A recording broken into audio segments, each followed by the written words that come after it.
Hey everyone, it's Kayla, and today I am talking about television shows that I have been enjoying this year. Now, I know this is going up after the Game of Thrones Season 7 premiere, however, I'm not talking about it in this video. I know, shocker, that I'm not talking about Game of Thrones in a video. These are in no particular order. I didn't rank them or anything. I just wrote down the titles that came to my mind that I've been watching this year, so I just thought I'd discuss them with you and just talk about them and recommend them. And as you'll find out, there's a wide variety of genres here. I don't really have a type. Television is my life, what can I say? The first show that I have on my list to discuss with you is Scandal. Now, Scandal has been one of my favorite shows for years now. The show just got done with Season 6, and I have to say, Season 6 was a huge step up from the last two seasons. I loved Season 6 so much, and I'm so happy because I thought it was definitely just going the Grey's Anatomy route. I'm sorry, I'm a Grey's Anatomy hater. I used to love the show, and it has just gone so downhill. And I thought that's what was going to happen to Scandal, but it's redeemed itself with this season, and I'm just so happy. For those of you that don't know, Scandal is about a woman in Washington, D.C., played by Kerry Washington, who is, you know, goddess. Her name is Olivia Pope, and she is a professional fixer. She handles crises in the public eye. So, you know, if you have a scandal, you go to Olivia Pope and Associates, and they pretty much cover your ass. And she is phenomenal. She's also kind of a hypocrite, though, because she's having an affair with the President of the United States. And the reason I just started smiling is because I have to say, Olivia and Fitz are one of my top OTPs of all time. Like, I love them so much. I feel like they have such great chemistry. I know people love Jake. I get it. No, I don't actually. I don't really get it at all. I can't say enough about them, really. I just love the way the season unraveled, and every episode was a guessing game. And I love to hate characters, and there's definitely some that I absolutely hate. There's definitely some that I've grown to love. Mellie Grant, Fitz's wife, the president's wife, she has come into her own so much. I used to hate her, and now I love her. She's probably one of my favorite characters on television right now. And yeah, I just love this show, and I won't give up on it, and I definitely didn't, and it paid off this season.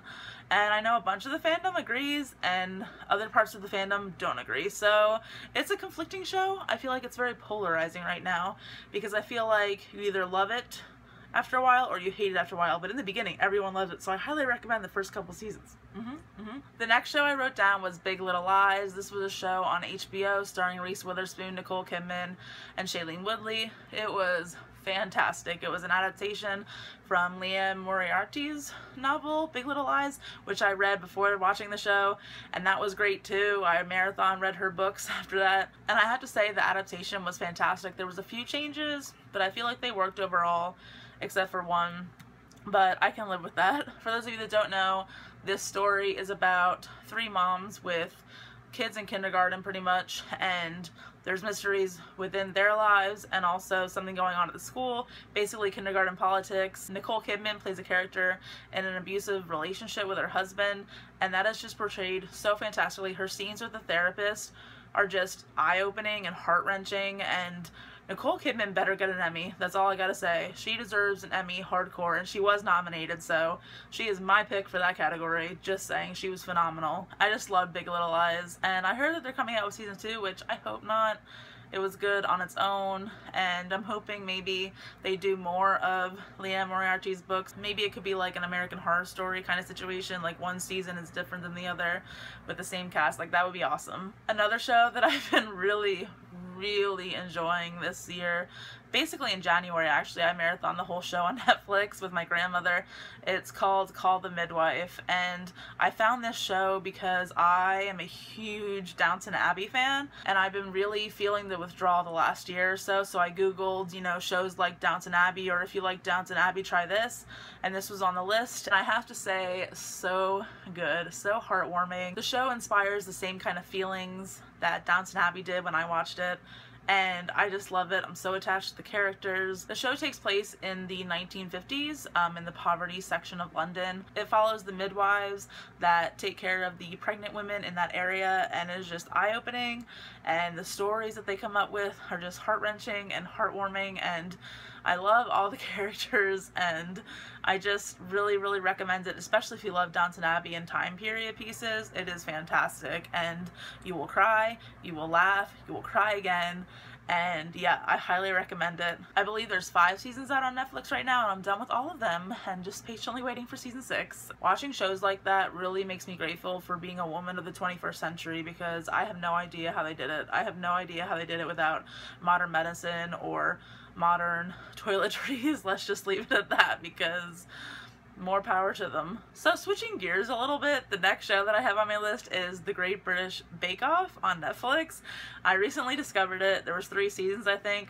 Marathon the shit out of them. I'm telling you, it is just so great. This show is so low-key and not stressful and heartwarming, and as the episodes go on and one character gets they're not characters, they're contestants. Basically, every season starts with about 10 to 12 contestants, I think, and then each episode, one gets eliminated, so you get to know the characters really well, and you get attached to some of them. Did I just say characters again?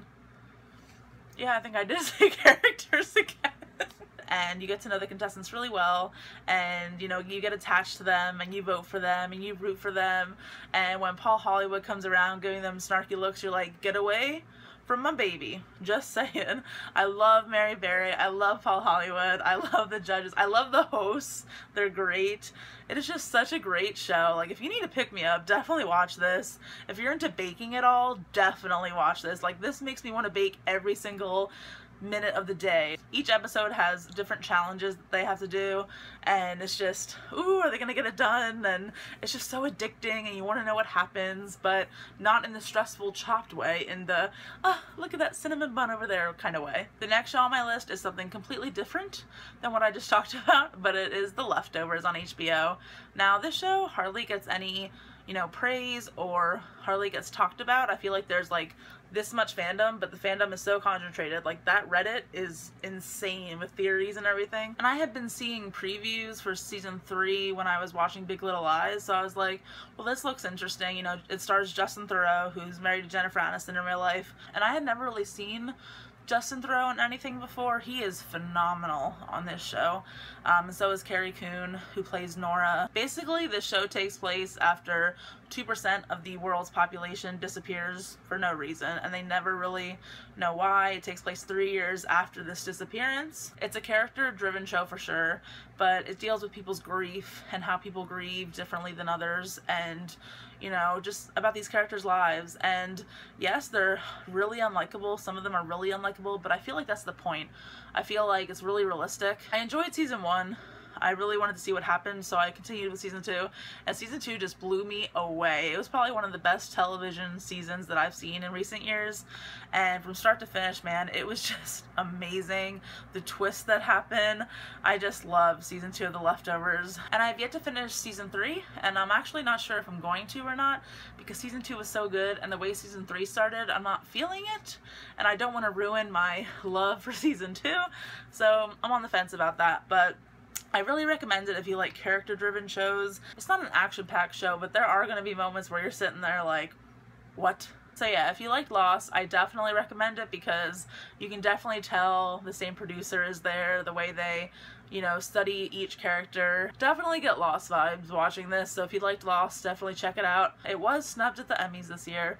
Fandom's very upset about it, but it is over. It's only a 3-season show, so, you know, it's only 28 episodes of your time, so why not try it? I really recommend that you do. The next show I wrote on my list is Jane the Virgin. Now, I've loved Jane the Virgin for the last 3 years, and I finally watched season 3 because it came on Netflix, and this show is just so freaking good. The way that it's done, it's just so clever. I can't say enough about it. I recommend it to anyone. And yeah, the name's kind of weird and it throws people off, and they're like, they don't know what they're missing, seriously. The way it's a telenovela, but it's really supposed to be a telenovela, it's just so clever. I can't get over it. And, you know, Gina Rodriguez is just fantastic as Jane. She is fantastic, and she definitely deserves an Emmy nomination for this past season. She just is so good at conveying emotions and being real. There's no other word for it. But besides Gina's outstanding performance as Jane, her dad, the actor who plays her dad, which I can't think of his name right now, oh my god, I'm losing it, but Rogelio, the character, Rogelio, is my absolute favorite character on television right now. Like, he is fantastic. fantastic. He makes me laugh so hard. Every joke lands, every joke, and he's so full of himself, but he's supposed to be because he's a telenovela star, and it's just great. Great, great, great, and I highly recommend you check out Jane the Virgin if you haven't.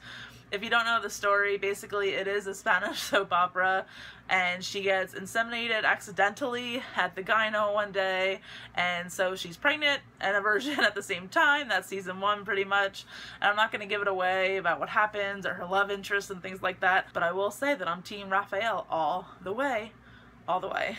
The last show I wrote down is an anime series actually that my cousin and I just started watching, and I finished the first season and I believe he's all caught up, but it's called My Hero Academia and I'm really enjoying it. It takes place in our world, but if there were superhero powers out there, and the minority, I think it's like 25% of the population, don't receive these powers, and this kid growing up, all he wants to do is be the next big superhero and save people's lives, and he finds out at a young age that he unfortunately does not have any powers, but he still has so much heart, and he wants to be the best that he could possibly be, and due to unforeseen circumstances, he finds himself at the Hero Academia Academy, and the story takes off from there. Definitely has a lot of heart, definitely has a lot of humor. For those of you that watch the show or give it a chance, I'm pretty sure this guy is going to be my favorite character. He already reminds me of Zuko. I can't think of his name right now, but me and my cousin are already obsessed with him. I heard he becomes more prevalent in season 2, so I'm really excited about that. Yeah, I'm really enjoying this anime so far. It's been a long time since I've watched an anime. I think the last one I watched was the first 5 episodes of Attack on Titan, which I really want to continue. I just haven't for some reason because I'm an idiot. So yeah, that's it for the TV shows that I've enjoyed so far this year. I'll probably make another one of these at the end of the year because I love talking about television, and I think I've been watching more television than I've been reading.